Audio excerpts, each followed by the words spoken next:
We do a large export trade. That is, the firm does, and there are often samples lying about in the office. There was a bottle of Tarret's tonic port, which had been there some time, and one of the partners told the head clerk that he could have it if he liked. Later in the day the head clerk said if a bottle of Tarret's tonic port was of any use to me, I might take it home. He said he had just opened it and tasted it, because he did not like to give anything away until he knew if it was all right. I thanked him. "Tastes," I said, "just like any ordinary port, I suppose?"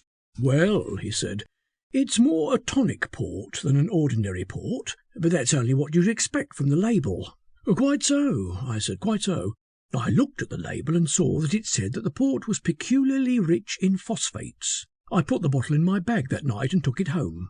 "Eliza," I said, "I have brought you a little present. It is a bottle of port." Eliza very rarely takes anything at all, but if she does, it is a glass of port. In this respect I admire her taste. Port, as I have sometimes said to her, is the king of wines. We decided that we would have a glass after supper. That is really the best time to take anything of the kind. The wine soothes the nerves and prevents insomnia. Eliza picked the bottle up and looked at the label. "Why," she said, "you told me it was port." "So it is." "It says tonic port on the label." "Well, tonic port practically is port. That is to say, it is port with the addition of phosphates." "What are phosphates?" "Oh, there are so many of them, you know. There is quinine, of course, and magnesium, and so on. Let me fill your glass." She took one very little sip. "It isn't what I should call a pleasant wine," she said. "It stings so." "Ah," I said, "that's the phosphates. It would be a little like that, but that's not the way to judge a port. What you should do is to take a large mouthful and roll it round the tongue.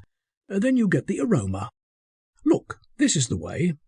I took a large mouthful. When I had stopped coughing, I said that I didn't know that there was anything absolutely wrong with the wine, but you wanted to be ready for it. It had come on me rather unexpectedly. Eliza said that very likely that was it, and she asked me if I would care to finish my glass now that I knew what it was like. I said that it was not quite a fair test to try a port just after it had been shaken about. I would let the bottle stand for a day or two. Ultimately I took what was left in Eliza's glass and my own and emptied it into the garden. I did this because I did not want our general servant to try it when she cleared away and possibly acquire a taste for drink. Next morning I found that 2 of our best geraniums had died during the night. I said that it was most inexplicable. Eliza said nothing. A few nights afterwards Eliza asked me if I thought that the tonic port had stood long enough. "Yes," I said, "I will decant it for you, and then if Miss Sakers calls you might say carelessly that you were just going to have a glass of port and would be glad if she would join you." "No, thank you," she said. "I don't want to deceive Miss Sakers." "You could mention that it was rich in phosphates. There need be no deception about it." "Well then, I don't want to lose the few friends we've got." "As you please, Eliza. It seems a pity to waste more than half a bottle of good wine." "Bottle of what?" "You heard what I said." "Well, drink it yourself if you like it."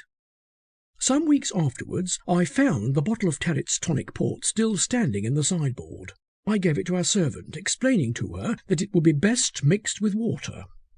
There was still the risk of her acquiring drinking habits, but I could think of no one else to give it to. That night Eliza found the girl crying in the kitchen. When Eliza asked what was the matter, she said that she would rather say nothing, but that she was wishful to leave at the end of her month. Of course Eliza blamed me, but I had told the girl as distinctly as I could speak that it was a wine which required dilution.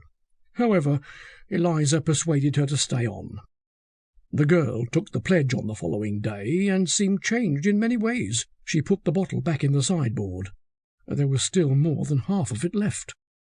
After that nothing happened with reference to the tonic port, until one day I noticed that our cat, who had recently lost her kittens, seemed in a poor state of health. I gave it a few spoonfuls of the tonic port in a little milk. It drank it with avidity, somewhat to my surprise. I had 1 or 2 little things to do in the garden after that, and when I came back Eliza said that the cat had become so very strange in its manner that she had thought it best to lock it in the coal cellar. I went to look at it, and found it lying on its back, dead. It had a singularly happy expression on its face. Both Eliza and myself were very sorry to lose it. I judged it best to say nothing about the port, but the bottle had gone from the sideboard.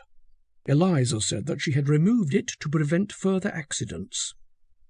I told the head clerk about it, but he only laughed in the silliest way. He is a most ill-bred man, in my opinion,